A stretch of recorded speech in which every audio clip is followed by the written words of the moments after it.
Everyone, welcome to the Recruiters Network webinar. My name is Jason Buss, founder of the Recruiters Network. For those of you that have not attended one of our events in the past, we are an organization that was founded nearly 10 years ago that is focused on professional development and continuing education for recruiting and HR professionals. And throughout that time, we have had over 50,000 people attend our in-person and virtual events.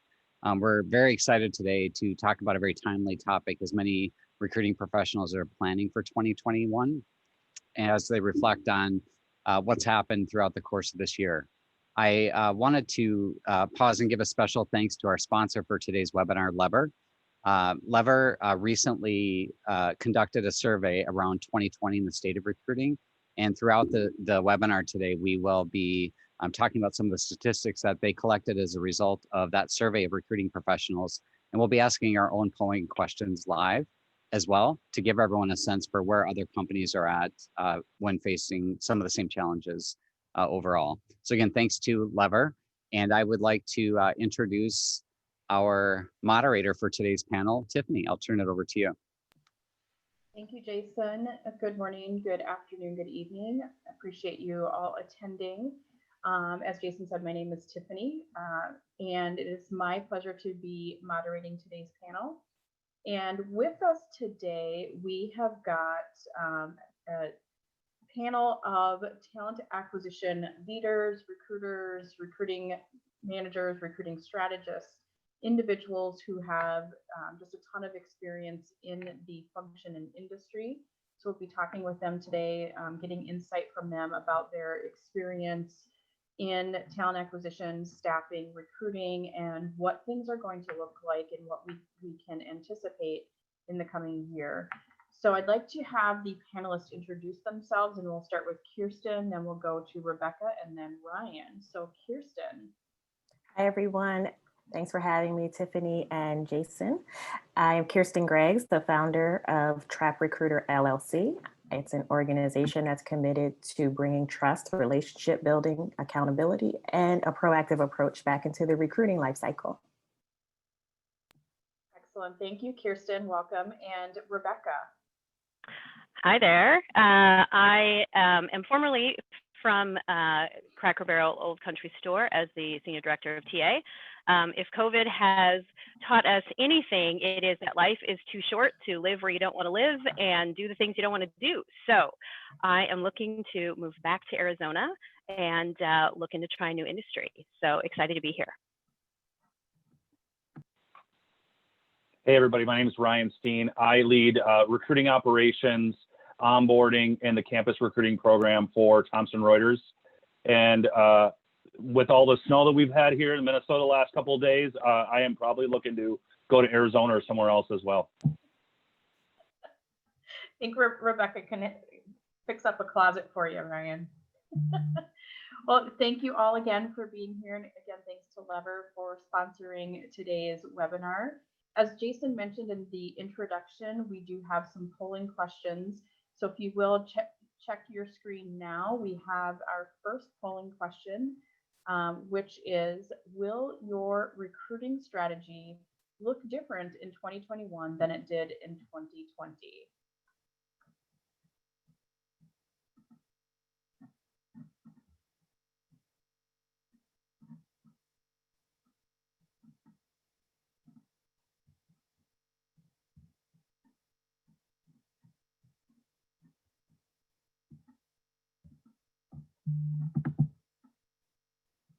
And the results, a lot of people unsure.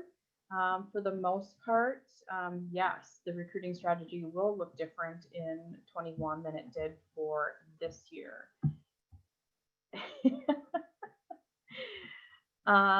So with that, we will get into our questions for the panelists, and we'll talk a little bit about that strategy for 2021. So we'll start with Ryan. So in your role, what parts of your recruiting strategy will look different next year versus what you launched this year? Yeah, so I'm newer to talent or to Thomson Reuters. So I've been with Thomson Reuters for about 7 months now. So this is our first real cycle of going through the strategy, refocusing it. And we as talent acquisition are getting much closer to the business on the talent set that we need. But for us this year, our return to work policy will more than likely go through middle of next year. So for us, it's a lot more about being digital. Our investments that we're making are in our infrastructure around our CRM and our ATS, but also where we are investing advertising and really starting to create, what we coin as moments that matter on different platforms, whether it's through Fairy Godboss or different diversity initiatives, things like that. And we're really starting to invest overall as we continue to evolve our diversity and inclusion strategy to different things in partnerships like with the historically Black college universities, and really starting to make sure that we are making lasting impacts with those types of organizations. Great, thank you. And Kirsten, the same for you. I know you work with a lot of government contractors and roles that require security clearance. So for you, what's going to be different, or what parts of your strategies are going to be different in 21 than they have been, let's say, last year and this year? Well, specifically, given the executive order that government contractors even, can't have any critical race theory or any types of training that involves talking about, sexual orientation or gender in a way that it's divisive to one or other majority group. It's been a little challenging as organizations have had to pull back a little bit on their DE&I efforts and, kind of work through those hiccups and figure out how they can continue to move forward and at the same time serve their employees and their communities. So I do see folks not stopping the work as it relates to diversity training inside of their organizations and even in diversity initiatives that serve their customers and their stakeholders. But I think it's just going to be, a reset and a refresh. And I think it's going to be an excellent opportunity to folks to get a little bit more creative. Excellent, great insight. And going back to you, Ryan, in the role that you hold with Thomson. So as you think about the coming year and meeting hiring demands, and I know in the Minneapolis-St. Paul market, your organization is an employer that is well known here. What are you planning to do to meet the hiring demands of the organization, and what are some of the things that are top of mind for you, or as people say, keep you up at night?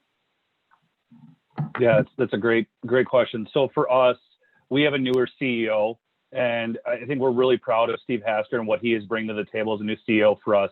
He has put talent at number one of his priorities for 2021 and beyond over the next 3 years. So for what's keeping me up at night right now is meeting to the demands of the business in a global organization. We're in 79 countries. And as we know, unemployment rates are continuing to hopefully drop, as we're starting to see it a little bit now.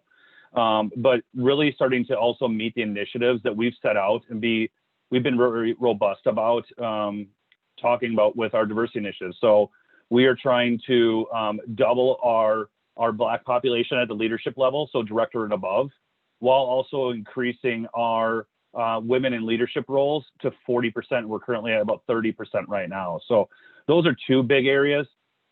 As we look at it, the other thing that's keeping me up at night is we have a really great leadership team in HR, and we are starting to reimagine how we hire talent in the future.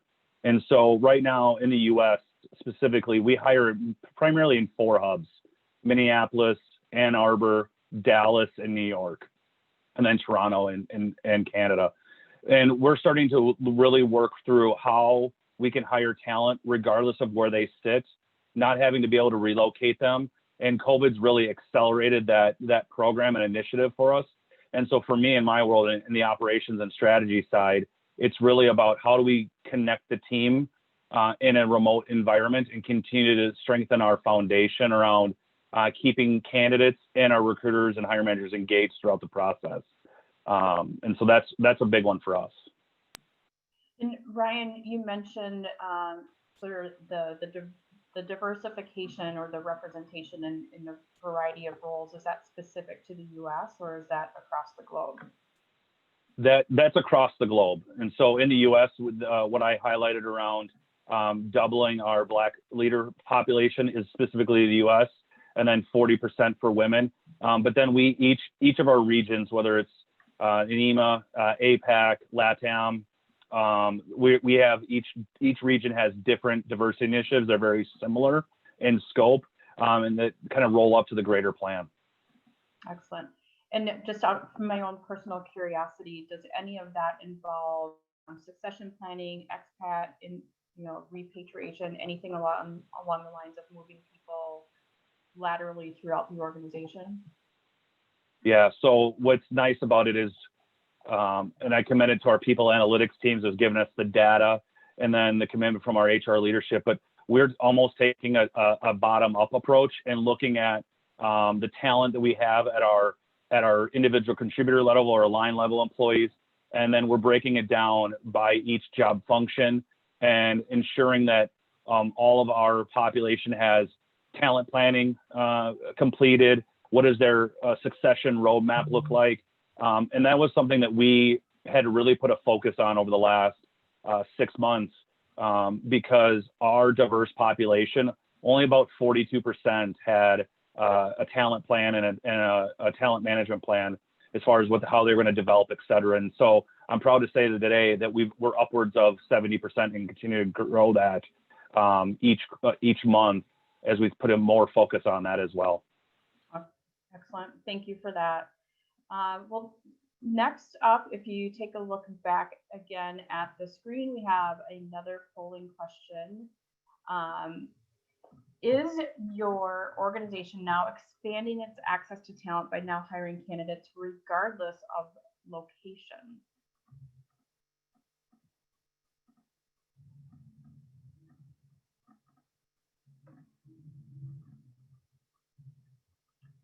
Is your organization now expanding its access to talent by now hiring candidates regardless of where they are located?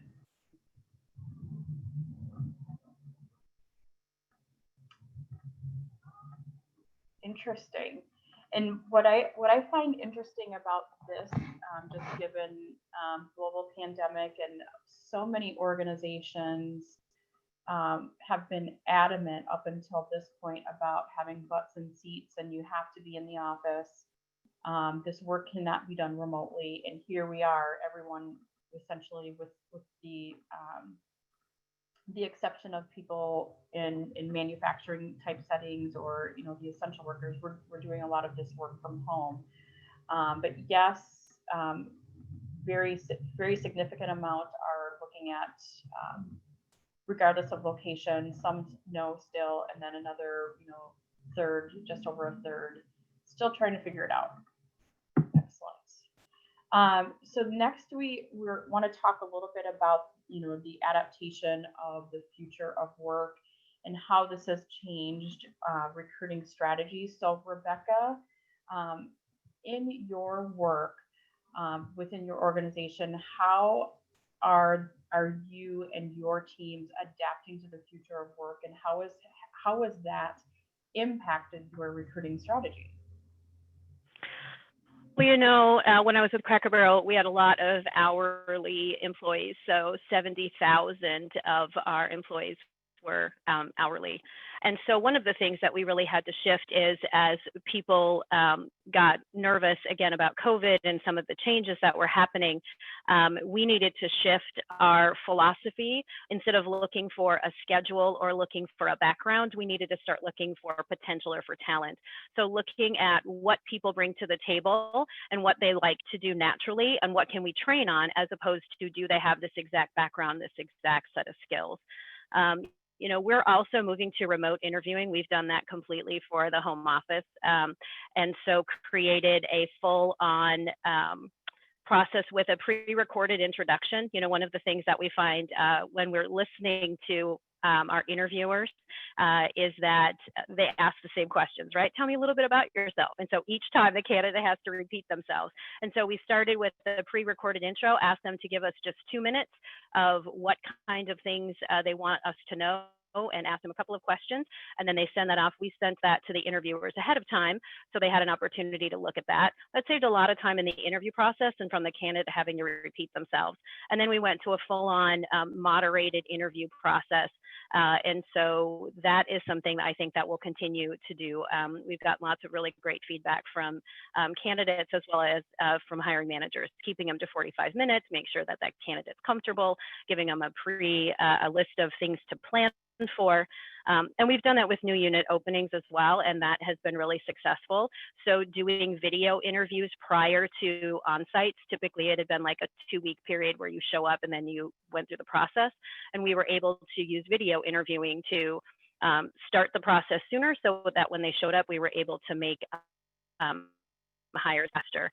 And of course, texting has been a big deal, making sure we're staying connected to candidates, as well as reaching out to them and initially engaging them. So those are some of the things we had been working on.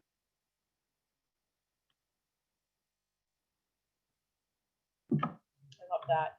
Feels like ages ago when I first learned about or started seeing vendors at career fairs and conferences talking about video interviewing, and here we are. It's just kind of a natural part of how we do business now. And I'm hearing more and more people incorporating that into their process. And even 2 jobs ago for me, that was one of the things that I incorporated as well, similar to what you've done with Cracker Barrel. So Ryan, same question to you. How is your organization adapting, and what are you doing as far as modifying, streamlining, continuously improving your recruiting strategy? Yeah, so we do also use a video interviewing platform, and we are continuing to embed that across all regions. It's primarily in North America right now, within specific roles, and we're starting to really expand that out. Some other the pieces that COVID has allowed us to do, just due to rec volumes, is our recruiting team has been super active in some projects around things like hiring manager playbooks.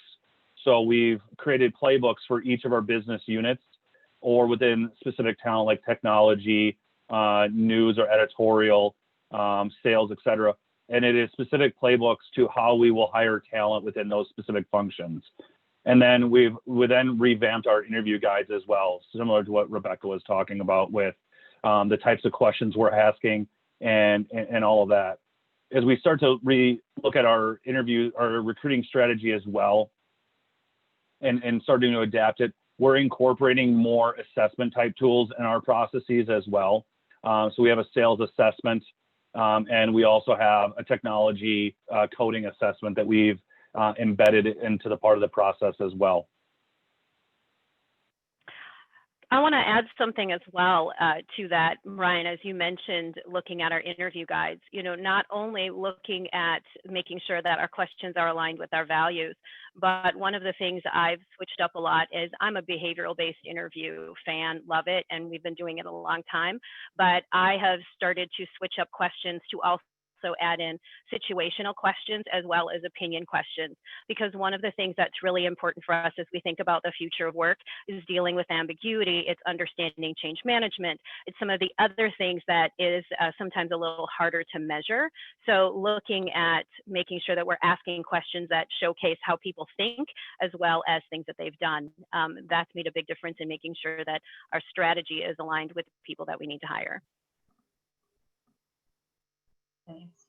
And are any of you doing, so you've got your interview guides and you've got this a really solid, it seems like a sound structure to the process. Are you also, have you incorporated that kind of that debrief session to make sure everyone comes together to get calibrated before you pull the trigger on hiring a candidate?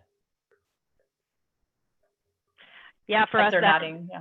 Okay. Yeah, that consensus session is really important because the interview guides that I've put together make sure that some of the competencies go across different folks. So we need to make sure that we have that conversation.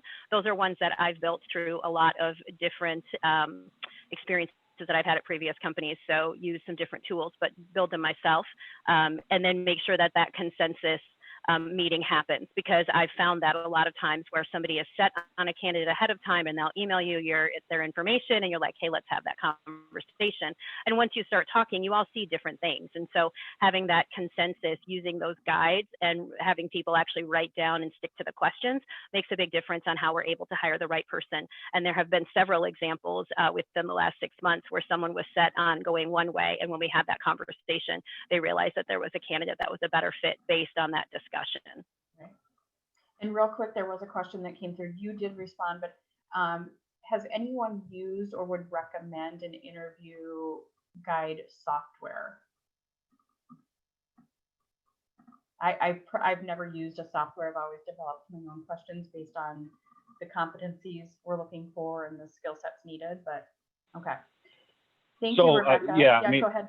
Not in this current role, but in the past, I've used Quintella.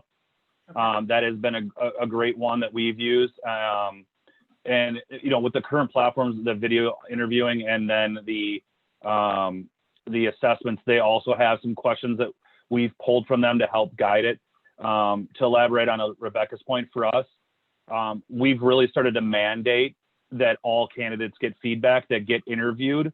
So the recruiter and hiring manager can't advance in the process to offer or any final decisions until every candidate has a digital feedback form completed. There are some standard questions, but at the intake process, the recruiter is also asking a couple other, or adding a couple questions in there that are role specific, so that we can then provide that feedback and give that concise and timely feedback to all of our candidates that get to interview. Good. Thank you. And we have reached the point where we are looking at our next polling question. And this is for the DE&I recruiting strategy. So in Lever's 2020 State of Recruiting Report, 50% of organizations said DE&I, so diversity and inclusion initiatives, will become more of a priority as a result of the pandemic. So has your DE&I recruiting strategy changed in 2020 compared to the beginning of the year?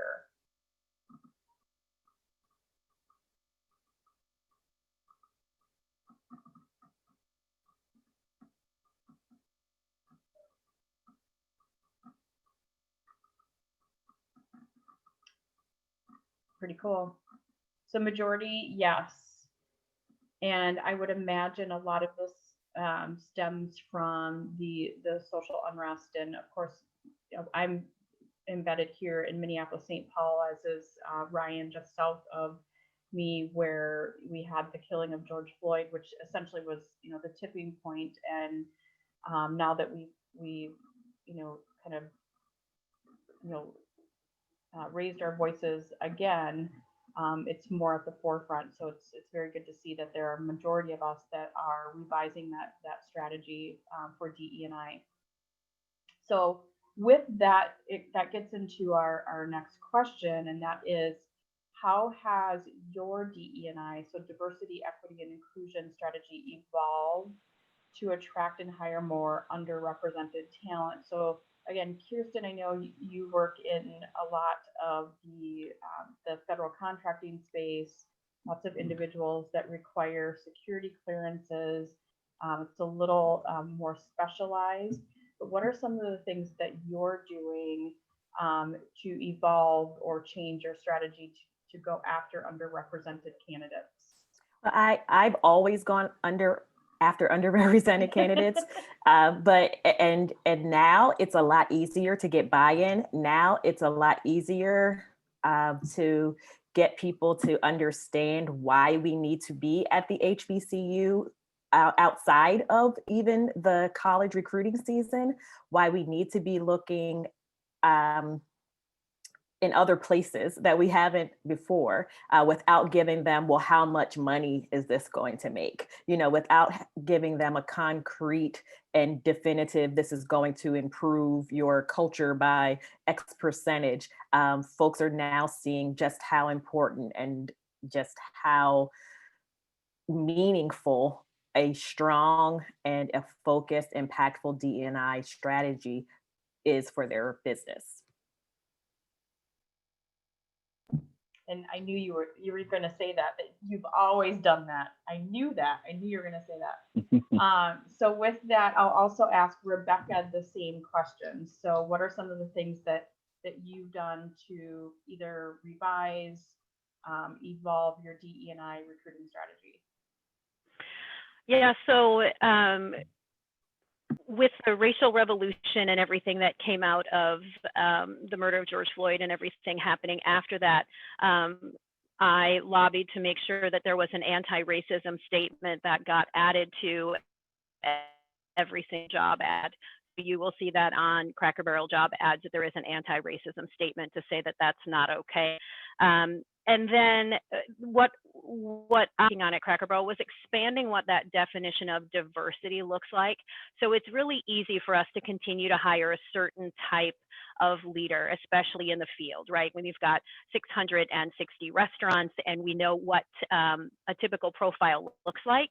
So one of the things that I looked at was expanding what that diversity definition looks like. So it is not only underrepresented groups, that's a huge part of it, but it's also focusing on women as well as non-traditional backgrounds.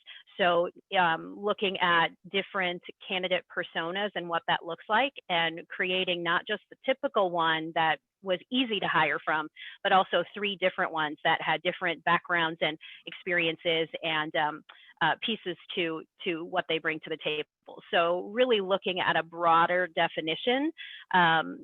And it's also training managers differently, right? We can present fantastic candidates from all different backgrounds and spaces, but if our hiring managers aren't comfortable with that, they're not going to get hired. And so that's another piece that we were continuing to work on, is training managers to think differently and what are they going to bring to the table? And then once we bring them on board, how are we going to make sure that they're supported? Because we all know if you bring someone who looks different, acts different, talks different, feels different, whatever, and you don't give them the right support once they join the organization, they're out of there as fast as you can, as fast as they can. So it's looking at all of those different pieces to make sure that we not only attract the right talent, but then also get the hiring managers to not only bring them on board, but then to make sure that they're fully supported. So leveraging employee resource groups and some of the other tools that we already had, and blowing them up a little bit more. Right. And it only makes sense that if you're going to have a plan to support DE&I through your recruiting and selection process, it has to also match or mirror what goes on within the organization. It has to be embedded in the culture of the business. Otherwise, all that work that we've done on the front end is futile. It doesn't make any sense.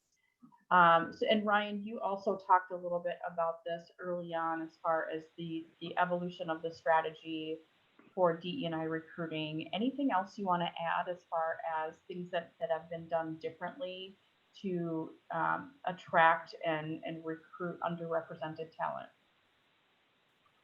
Yeah, so I would say, like many organizations, ours is continuing to evolve. We have a new head of DE&I, and Sophia Khan started at the exact same time I did, about 6-7 months ago. So we're continuing to evolve it from a global approach, which is something different that I have not had to participate in, primarily working for North America-based companies, and how each country represents or thinks about diversity has been a great learning opportunity for me. For us, it's really about being more intentional. And so that can be from how we talk about it publicly, from the murder of George Floyd, and what our leadership team did and continues to do, and being, walking the walk and talking the talk. And then it's about each of our business groups, whether it's finance, sales, they've all created their goals and how they're going to achieve it. Some are focusing on new grad talent and starting at that kind of the end of the funnel, or some are trying to focus on based on the makeup of their org, putting in hiring goals for leadership and so on. And then for us in recruiting, it's about really just showing how diverse of a group we are, and our brand team does a great job of that through the storytelling, and then putting us out there with different groups. And like I said, You know, kind of the thing that I'm driving for is our relationship with HBCU and being on campus and being within their professional networks more and driving that to the forefront of just the branding initiatives. Great. I appreciate that. So we want to move into talking a little bit about the technology and some automation. So we do have, as everyone is well aware, there's been a surge in unemployment, meaning that we're inundated with applications, you know, people that, you know, it runs the gamut. So significant increase in applications. In Lever's 2020 State of the Recruiting Report, about 71% of applicants or respondents to that survey shared that it's more important to have a candidate relationship management tool built into your applicant tracking system. So help us understand if you have those capabilities built in that you would be able to focus. How would you be able to focus on personalization and automation? And I want to also circle back to another question that an attendee had. But with this particular polling question, have the number of inbound applicants increased at your company since the pandemic started?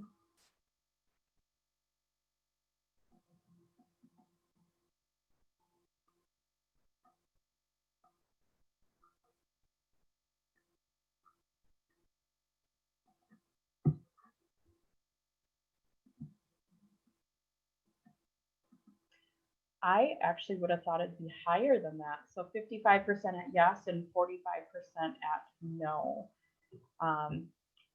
So this again gets back to the technology. So we talked a little bit about the interview, video interviewing. We also have questions. For most people that have used applicant tracking systems, you know, you can have the screening questions. You have your interview guides. And someone did ask this question. So Kirsten, I'll pose this to you. So as unemployment has increased as a result of the global pandemic and application volumes have increased, what are you doing to increase or to add more personalization versus automation? So that's a great question for me, and I'm not going to answer it the way that you think I'm going to answer it. But I have found myself availing myself a lot more. As you know, I have two parts to my business, and I do have a lot more people coming to me, job seekers asking for assistance in their job search, in their resume, in getting, you know, connected or networked in the right spaces, in preparing for interviews, in negotiating their job offers, those type of things. And on the flip side, where I don't have as much recruiting work from organizations, I'm getting a lot of outsourcing work, meaning either helping their employees who are going to be furloughed or laid off, or, you know, going to not be a part of their org anymore, or, you know, coming to speak to them about how to manage those things, you know, giving more insight, doing more consultative work. So yeah, the organizations that I'm connected to have definitely seen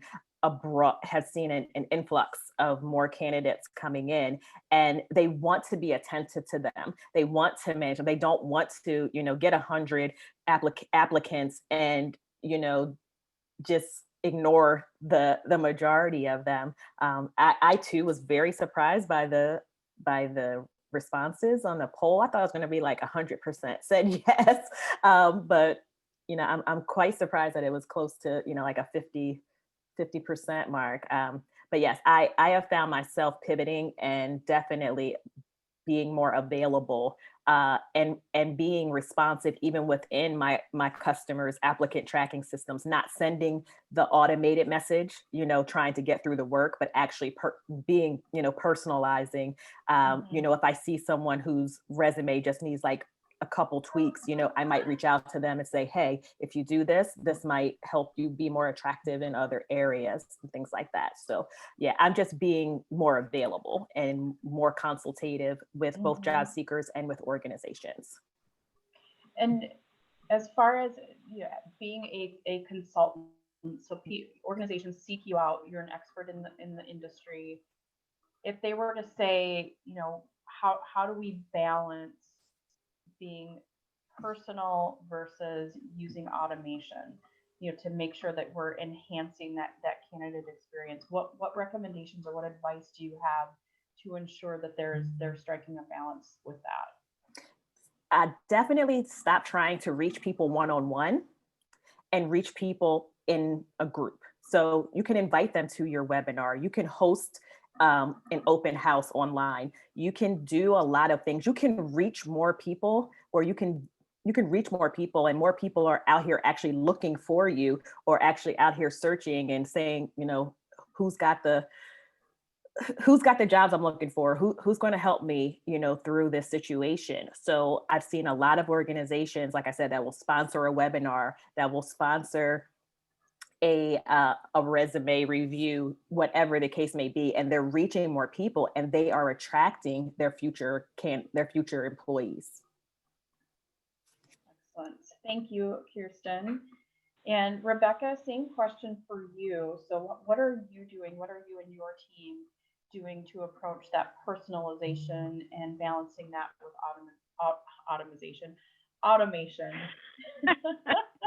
I'm making up new words as I go. I love it. I love it. Yeah, so it's interesting. So the poll where we saw that half have seen an increase in applicants and half haven't. And I think some of the other folks maybe on the webinar have found this as well, is that the home office applications have increased substantially. However, the field roles have not. So it's been an actual flip for Cracker Barrel in terms of grill cooks used to be a real challenge, but we could find servers really easily. And now, especially with COVID, they're really struggling with servers because they're a little more nervous about customer interaction. Guests honestly have not been as kind as you would think, because everybody wants what they want and they want it now, and everybody's frustrated and annoyed with all of the changes that they've had to go through. So masks are a challenge, right? There's lots of challenges there. So we're finding a lot of decrease in applications for hourly and looking to move into other areas. However, one of the things we've learned on the home office side, for instance, I had just hired a new recruiter for the team, and I know, you know, we always have to think about what that candidate experience looks like, and thinking about, these are our people, right? These are recruiters who we've been in their spaces. They understand what we're doing and vice versa. And I just couldn't, I didn't feel good about having them receive a really generic, thanks so much, you know, we're moving in a different direction, or whatever, you know, things we say to soften the blow when we reject people through an automated email. So I did customize the email to say, hey, thanks so much for applying. Really appreciate your interest. You know, we're all part of the same team. And so here's what I was looking for. And I gave them some specifics on, you know, I was looking for someone in a particular location first. What are some of the other criteria that role had? And then I also did include that if you didn't have, I looked at everyone that was in that finalist bucket. If they didn't have a LinkedIn profile as a recruiter, if you didn't have a LinkedIn profile with a picture and over 500 connections, I did move you into the no thanks bucket. And I said that very clearly in that thank you, but no thank you email, but then also said, hey, let's stay connected, because you never know what's going to happen. So contact me here on LinkedIn. If we're connected, great. If we're not, reach out to me. Happy to have a conversation. Let me know how I can help you in your search, because we're all kind of in this same space. Now, I felt like that was the right thing to do. And it was actually, it was sad for me to get a ton of responses back that said, thank you so much. That was the nicest turn down letter I've ever had. Or I really appreciate you taking time to create something that was custom for the role. I think we can do better. And so using our automation in the right ways, if we can customize it, especially for the roles where we had over 500 applications. I mean, that's a ton of people that, you know, for one position that I had to let down. But if we can treat people better by using automation, more wisely, I think we're all going to end up in a better space. So. Excellent. Thank you, Rebecca. I appreciate your insight, as well as Kirsten. And we have another polling question for everyone. So how would you grade, so we're talking about the overall interview and selection process. How would you grade interviewers at your company and the overall interview and selection process? Interviewers are skilled, we're making good progress, they're inconsistent, we need to put programs and training in place, or it is a struggle.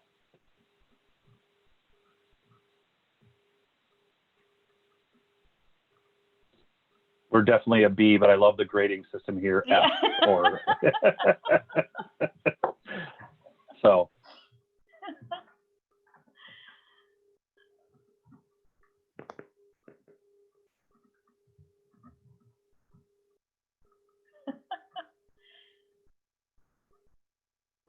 Yeah. That's a little bit about what I expected. So overall, making good progress, or there's some inconsistency with the interviewer skills. And honestly, I think the inconsistency comes with the fact that the interviewers don't interview every day like we do. So that's our skill set, whereas they're going out and designing, creating product, or they're selling our products. So that's their skill set. So I think it's incumbent upon us and our HR business partners to provide them with the skills they need to continue to improve. So with that, and then we've got this one for Rebecca and Ryan. So how do you ensure that the interviewers in your organizations have the tools, the skills, and resources they need to effectively interview, represent the organization, the core values, the mission, the vision, and the culture within your organization? So we'll start that with Rebecca. Okay. I don't want to interrupt anyone here. Ladies first, always. Oh, you're so kind, Steen. You're so kind. So we talked about it in a previous question, but I make sure that the interview guides are aligned with values.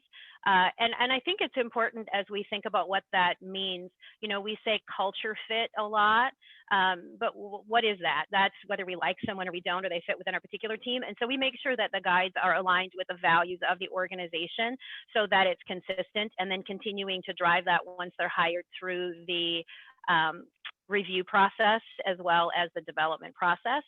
But then also doing regular training for our hiring leaders, because as you said, Tiffany, this is what we do all day long, so it just makes sense. And it feels like a no-brainer to us, like, duh, why wouldn't you do it this way, or ask this question, or act whatever. So it's making sure that we have regular training for all of our hiring leaders, because we can't expect them to do something well if we haven't trained them on it and given them the tools to do that.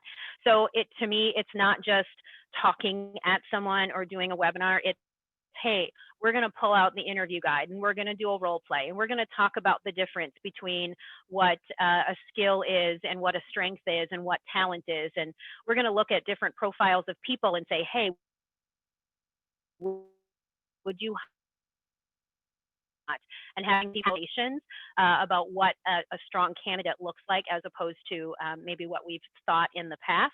So for me, that training has to be interactive. It has to be more of a role play. You have to get in it, because I can talk to you all day long about what it means to use a guide or to hire somebody in a different way. But until you actually try it and do it and get comfortable with it, you're not going to do it. So it has to be training as well as the tools. Yeah, so a combination, definitely. And Ryan, what do you have going on at Thomson? How do you ensure that there's consistency and that the process is effective when it comes to ensuring your hiring managers have what they need to deliver on the selection process? Yeah, absolutely. Real quick, I just want to point out, because I was intrigued by the poll. Thomson Reuters is the first company I've ever worked for that does not have pre-qualification questions. So everybody makes it in, and our recruiters review everyone. And then once they get past recruiter review, if they've physically talked to somebody, phone or through one of our automated, they get it we call it in-person turn down. So I just thought that was interesting. For us, being a large global organization, 25,000 employees, 79 countries, this is something we're working on right now because everybody's just making it up, or in the past was just making it up as we go. We have our little internal hub pages where there's content for days in there. And so what we've really focused on through COVID is centralizing that. And if you are a manager and you're going to hire talent, we have sections in there for here's how you're going to hire talent, here's how you're going to interview talent, here's how you're going to manage talent, and then here's how you're going to progress talent, whether it's a leaver or promotions, things like that. I talked about it earlier. We have these playbooks that we create by business unit that allows the recruiters to guide the managers through the types of questions we're going to ask, how we are going to standardize, as we call it, the experience we're going to create for our candidates. And we're still working through that. We've got some, managers that don't hire enough and make it awkward or weird, right? And then we're working through them. And one of the things we're rolling out here in the coming weeks is required training, e-learnings for managers on how to interview, including how to pitch. So the talent acquisition teams created different things like, here's how you pitch TR, and talk about not just your business unit of our 6, here's how you talk about TR as a whole. Here's how you interview, set the stage, and all of those types of things. So those will be required trainings. And then as part of our drip campaign following that, as we move into 2021, we'll have these, what you want to call it, lunch and learns or different things with the business units to kind of keep everything forefront, top of mind, things like that. But they'll have to do the training before we set up interviews with those hiring teams. I like that. It's a requirement. If you want to fill this role, it's required for you to go through this. Yep. Excellent. And just a couple more questions here. We are getting to near the top of the hour, but one of the last questions we have here, how have you seen the role of the recruiting profession evolve in the last 12 months? So the skills, the competencies, and then what are some of the things you look for when you're hiring? So Kirsten, for you, what are some of the things that you have seen as far as the evolution and the change and transformation in recruiting in the last year? Definitely been more empathetic. And a lot of the things that we used to sit around and commiserate and complain about are not important anymore. They're not stopgaps for folks where, we would like, oh, you have a stupid email address. Oh my God, you have a landline. Oh my God, you wore the wrong color shirt to your interview. None of that stuff really matters to us anymore. And it was stupid to begin with. I've also seen, going back to both Ryan and Rebecca, I applaud you both on your interview tactics. And I just wanted to point out, and I think Ryan alluded to it, that I hope that there are more recruiters and HR folks who are pulling back on being the sole source of soft skill interviewing, and that they are teaching their managers how to interview both hard skills and both those soft skills, because I think that that's one of the places that we fall apart. That's one of the places where that manager comes across as the jerk off, because they're only like here looking for that one answer. They can't interview qualitatively. So I hope that more recruiters and more HR folks will push back on being, again, the sole soft skill in part of the interview process. I agree. Absolutely agree. And Rebecca, from your perspective as a recruiter and someone who interacts with a recruiting team on a regular basis, what have you seen in the last year when it comes to our role as recruiters and recruiting leaders? Yeah, I think, the roles are continuing to change as we just heard, right? Thinking about things that don't really matter, but looking for people who can adapt, who understand ambiguity, who understand how to look for candidates differently, even how to interview recruiters differently. So as I mentioned, I was hiring an external recruiter. I also brought on one who was internal. Let me back up. I'm a huge fan of using role play, and as you guys know, I love improv. So I'm a huge fan of using that in the interview process because it helps you understand how people think on their feet. You can have more of a real conversation instead of just asking these rote questions. So for instance, when I did add an external and an internal person to the Cracker Barrel TA team recently, I did it a little differently because as recruiters, we can talk all day long. You know, we can answer questions about what was your hardest job to fill and what are your metrics and all those kind of things. And we talk for a living, so we should be able to answer those questions. But what I did was more of a role play of what the interview process would look like. And so for the finalists, I actually had them, we pulled a bunch of resumes of folks, some of that we had hired and some that we hadn't for this particular role. And we sent them the resumes and said, hey, pick out who you think would be a good fit for the job. They had to then respond back with those candidates that they were interested in. We picked out one and said, okay, you're going to interview this particular candidate. And I had a TA manager be that candidate. And so I had the actual candidate interview our TA manager using using the phone interview guide that we had to see how they would handle that. Then they had to come back and report to me on how that went. And they had to sell me as a hiring manager on why I should talk to this candidate. I then had them go ahead and make an offer, a ridiculous offer back to our TA manager candidate, lowballed and ridiculous, crazy start date, you know, all kinds of silly things to see how they would pitch it. And I asked them, how would you sell it? And so we talked through what they would do to sell it and how we might use some of the tools that we have within the organization to help them. They had to go back and actually make the offer. And of course, the TA managers all turned it down, right? And so then they had to negotiate through that and then come back to me again and tell me why they turned it down and have those conversations. I'll tell you, it was more fun than I've ever had in the interview process, but also it gave the candidates an opportunity to see what we look for. What do we do? They may come back and say, gosh, that interview guide sucks, or that process is terrible, I don't want to do it, right? I mean, it gave us an opportunity to have a back and forth and understand how they would think in the moment, how they work with their influence skills, how do they handle things that were thrown at them? Because as we know, things happen all the time. We have all kinds of things that happen in the interview process that we can't predict or control.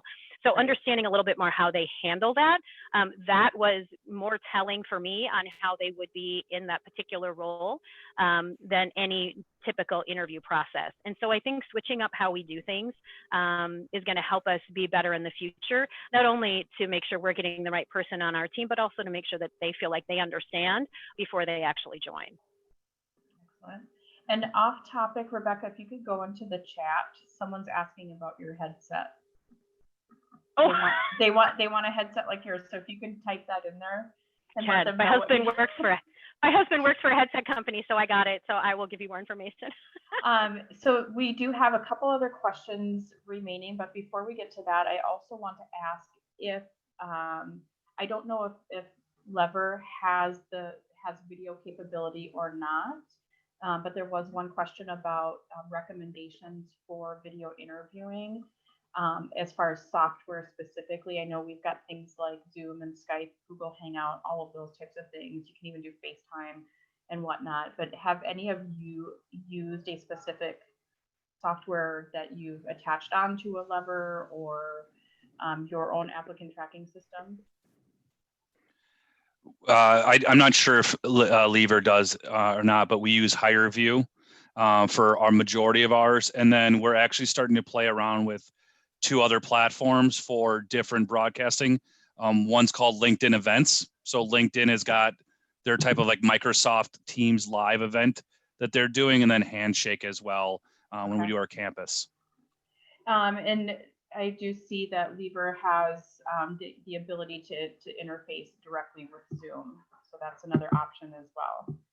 And then there was another question about the Gopher game this weekend. We'll skip that. There you go, Steve. Just so you know, it's Sky-U-Ma, row the boat, go Gophers. Oh, I didn't want to pass this question up. So the resources, there was a couple of conversations about training for hiring managers. So what resources do you recommend for creating that training? So for us, how we went about it, and it's not the right way or the wrong way, but for us, we built. We're in an agile environment at TR, so we built basically a pool project of different hiring leaders, recruiters, and HR folks, and we created a couple different sprints, and we basically created from scratch. So those playbooks I talked about, to the different content and training, we did all of that. We basically created it for ourselves, and then we are a Microsoft shop, so we're leveraging Microsoft's different platforms, whether it's Teams to hold some of those things, or the recordings, and we're keeping them in bite sizes so that if there's something that changes, we can just pull one piece out and flip it back in. But we all created it internally for us. Okay, thank you, Ryan. Appreciate that.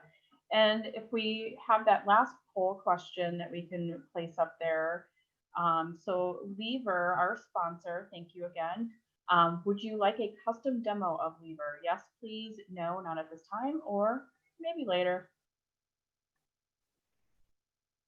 So I'll add while everybody's filling this out. If you haven't checked out Lever, it's amazing. Prior to COVID, we were doing a CRM/ATS review and RFP. Lever was in that kind of the finalist group, and then COVID hit and everything went by the wayside. And we plan on hopefully picking that back up in late Q1 of 2021.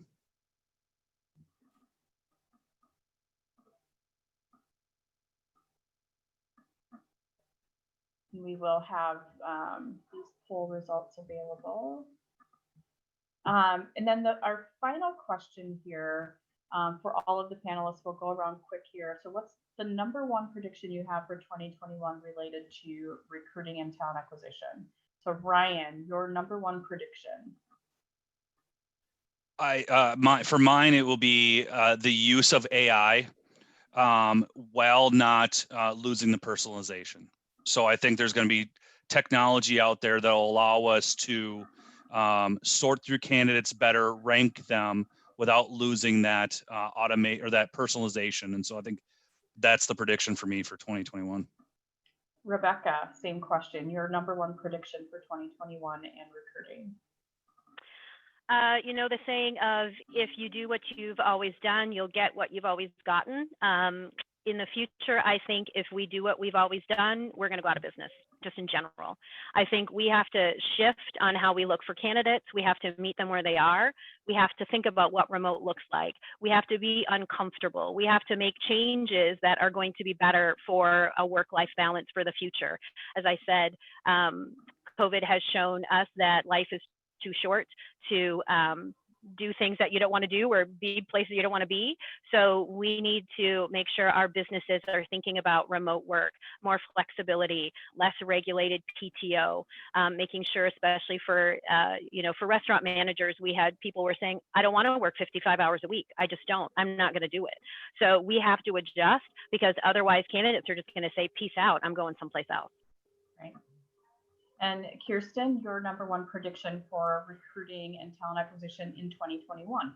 The same as Ryan's, and it's the same as one of my 2020 predictions that has come true in some ways, and that's that we'll see a balance of the high touch and high touch recruiting models. High touch and high tech. Did I say both of those? Yes. Got Rewind. It. Yes. Got it. Kirsten, Rebecca, Ryan, thank you all so very much for making time for Recruiters Network today. And with that, I will turn it over to Jason. Look at that. So on time, Tiffany. You are a rock star. That's impressive.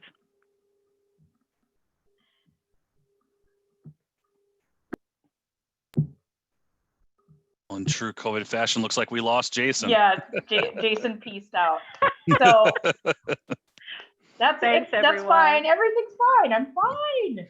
No, thank you all. Thank you to the participants, the panelists. Thank you again to Lever for sponsoring today's session. We appreciate you, and hopefully the participants were able to learn a couple of things today. So again, thank you, and until next time.